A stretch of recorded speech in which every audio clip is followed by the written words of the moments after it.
The Tin Woodman of Oz. Chapter 19. The Invisible Country.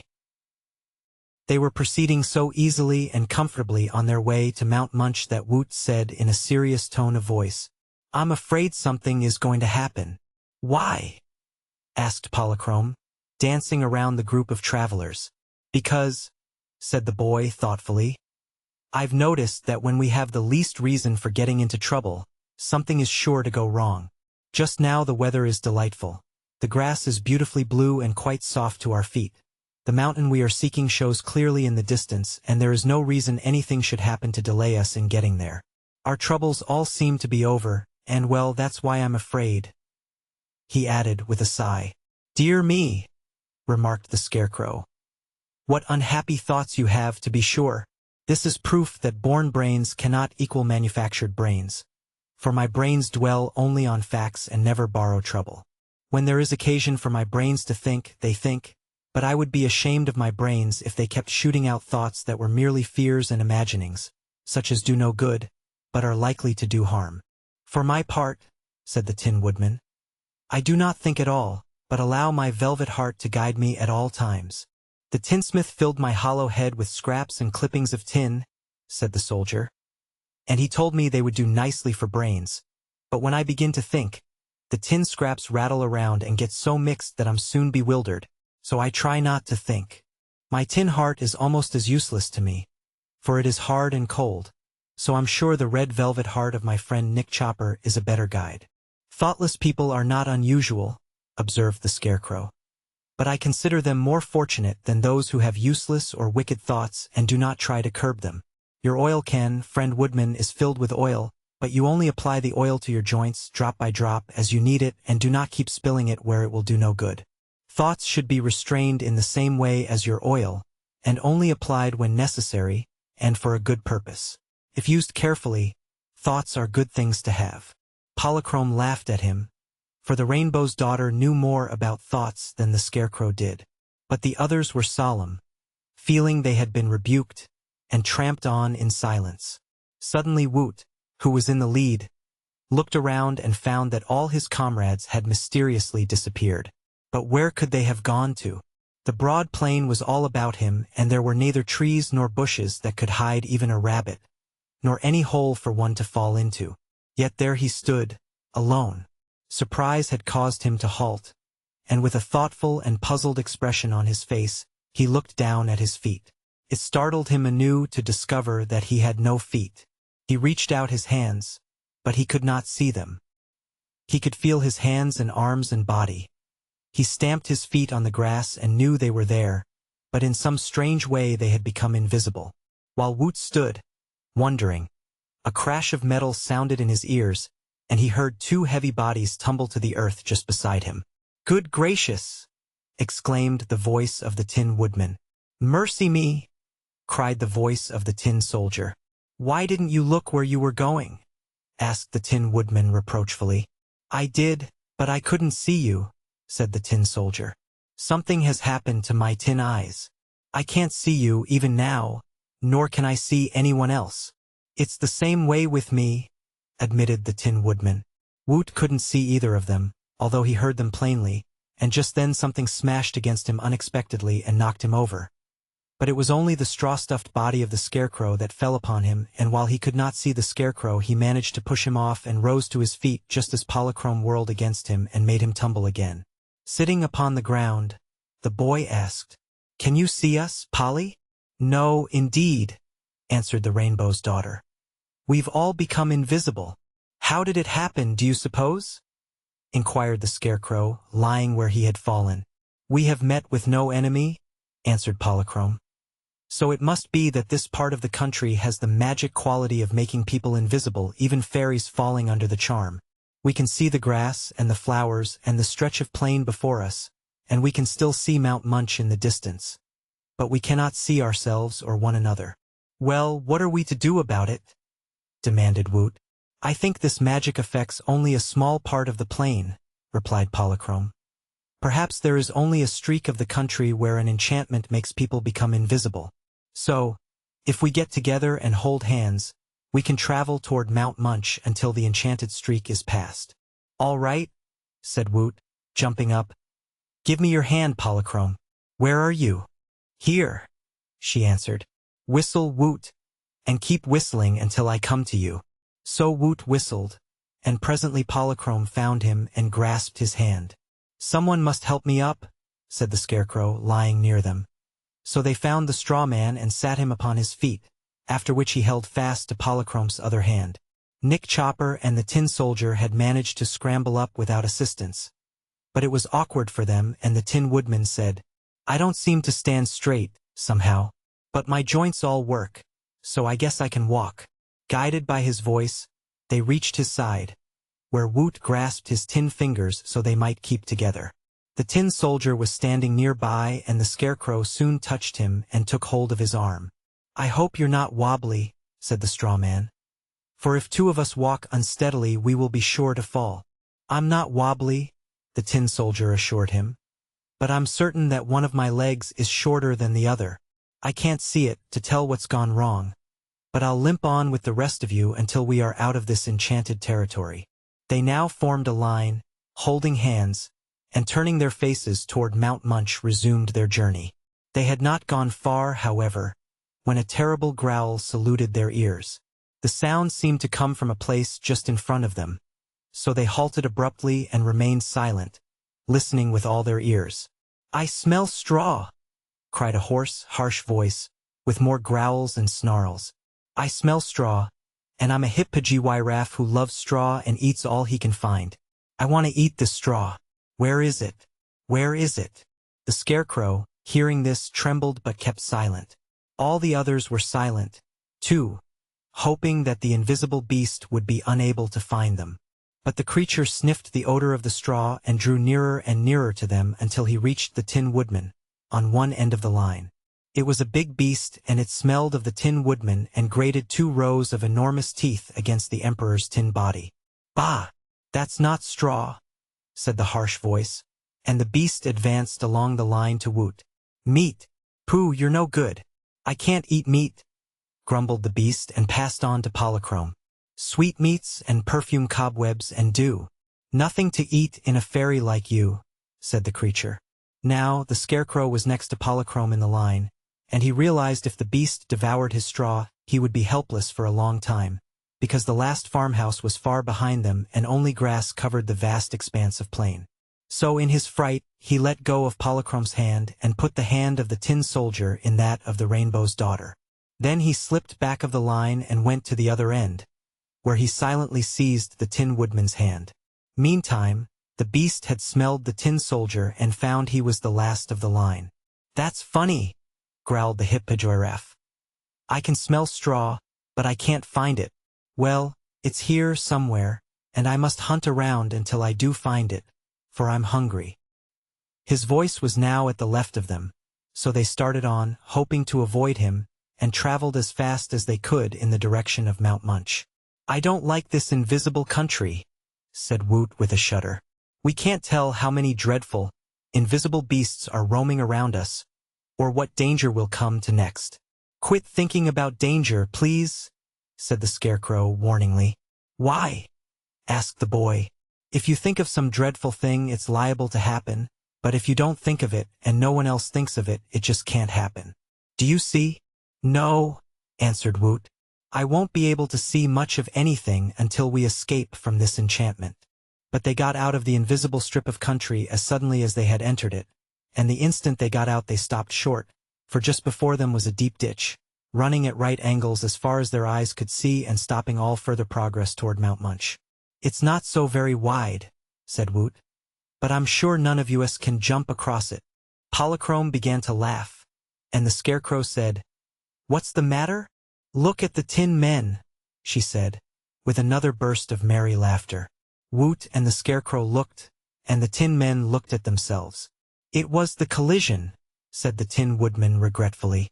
"I knew something was wrong with me, and now I can see that my side is dented in so that I lean over toward the left. It was the soldier's fault. He shouldn't have been so careless. It is your fault that my right leg is bent, making it shorter than the other so that I limp badly," retorted the soldier. "You shouldn't have stood where I was walking. You shouldn't have walked where I was standing," replied the Tin Woodman. It was almost a quarrel, so Polychrome said soothingly, "Never mind, friends. As soon as we have time, I am sure we can straighten the soldier's leg and get the dent out of the woodman's body.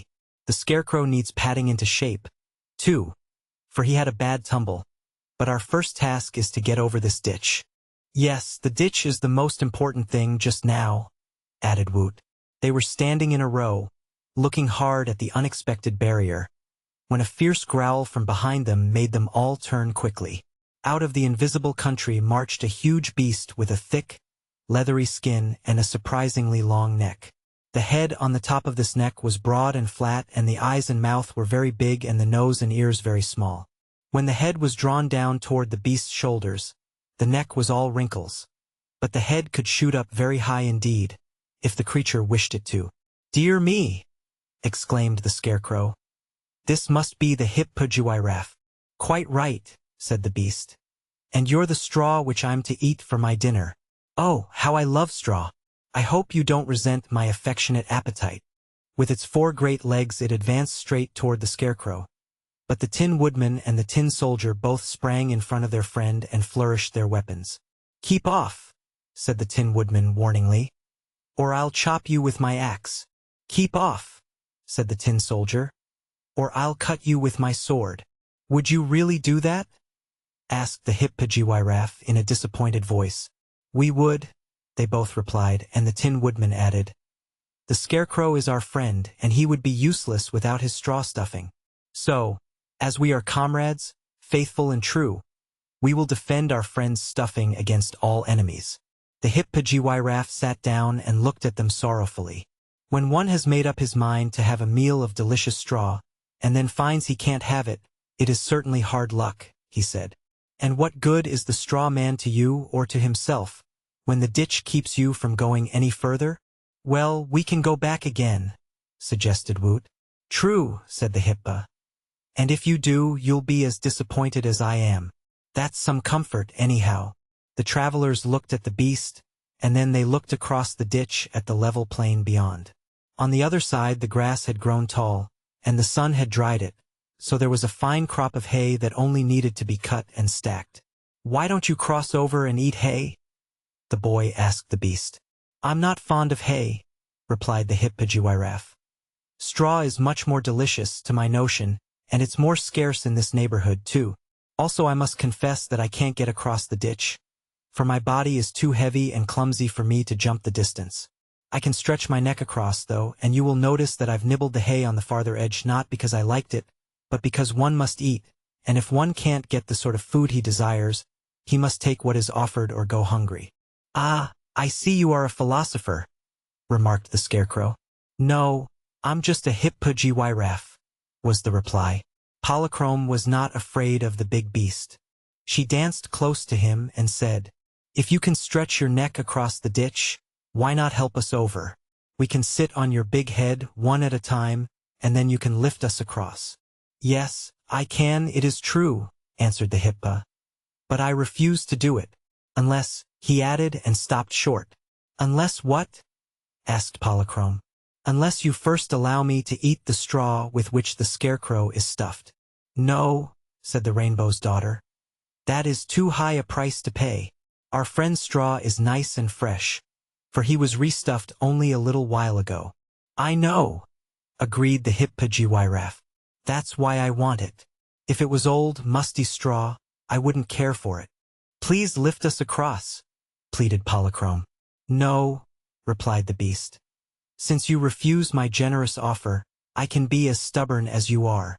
After that they were all silent for a time, but then the Scarecrow said bravely, "Friends, let us agree to the beast's terms. Give him my straw, and carry the rest of me with you across the ditch. Once on the other side, the Tin Soldier can cut some of the hay with his sharp sword, and you can stuff me with that material until we reach a place where there is straw. It is true I have been stuffed with straw all my life, and it will be somewhat humiliating to be filled with common hay. But I am willing to sacrifice my pride in a good cause. Moreover, to abandon our errand and so deprive the great Emperor of the Winkies, or this noble soldier of his bride, would be equally humiliating, if not more so." "You're a very honest and clever man," exclaimed the hippergyraffe admiringly. When I have eaten your head, perhaps I also will become clever. You're not to eat my head, you know, returned the scarecrow hastily. My head isn't stuffed with straw and I cannot part with it. When one loses his head, he loses his brains. Very well then, you may keep your head, said the beast. The scarecrow's companions thanked him warmly for his loyal sacrifice to their mutual good, and then he laid down and permitted them to pull the straw from his body. As fast as they did this, the hippergyraffe ate up the straw, and when all was consumed, Polychrome made a neat bundle of the clothes and boots and gloves and hat and said she would carry them, while Woot tucked the scarecrow's head under his arm and promised to guard its safety. Now then, said the Tin Woodman, keep your promise, beast, and lift us over the ditch. But that was a fine dinner, said the hippa, smacking his thick lips in satisfaction. And I'm as good as my word. Sit on my head, one at a time, and I'll land you safely on the other side.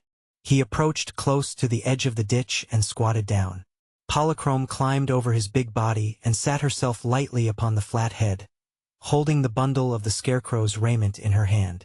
Slowly the elastic neck stretched out until it reached the far side of the ditch, when the beast lowered his head and permitted the beautiful fairy to leap to the ground. Woot made the queer journey next, and then the Tin Soldier and the Tin Woodman went over, and all were well pleased to have overcome this serious barrier to their progress. Now, soldier, cut the hay, said the scarecrow's head, which was still held by Woot the Wanderer. I'd like to, but I can't stoop over with my bent leg without falling, replied Captain Fighter. What can we do about that leg anyhow? Asked Woot, appealing to Polychrome. She danced around in a circle several times without replying, and the boy feared she had not heard him.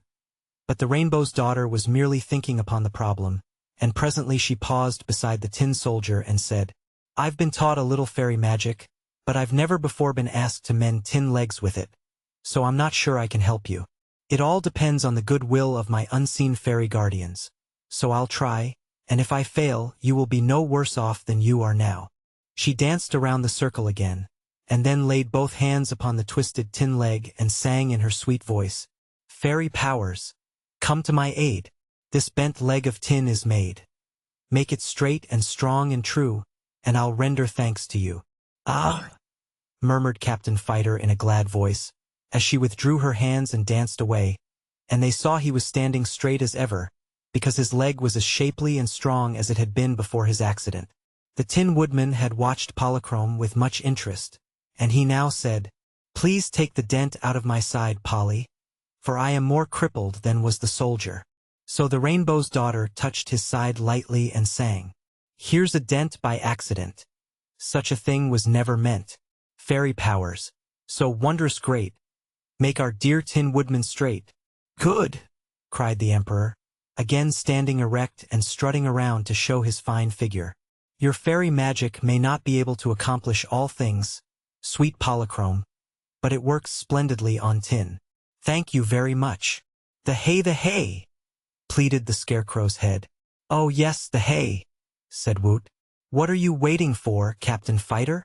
At once the Tin Soldier set to work cutting hay with his sword, and in a few minutes there was quite enough with which to stuff the scarecrow's body. Woot and Polychrome did this, and it was no easy task because the hay packed together more than straw, and as they had little experience in such work their job, when completed, left the scarecrow's arms and legs rather bunchy. Also there was a hump on his back which made Woot laugh and say it reminded him of a camel, but it was the best they could do, and when the head was fastened on to the body they asked the scarecrow how he felt. A little heavy and not quite natural, he cheerfully replied. But I'll get along somehow until we reach a straw stack. Don't laugh at me, please, because I'm a little ashamed of myself and I don't want to regret a good action. They started at once in the direction of Mount Munch, and as the scarecrow proved very clumsy in his movements, Woot took one of his arms and the Tin Woodman the other and so helped their friend to walk in a straight line. And the Rainbow's daughter, as before, danced ahead of them and behind them and all around them, and they never minded her odd ways, because to them she was like a ray of sunshine.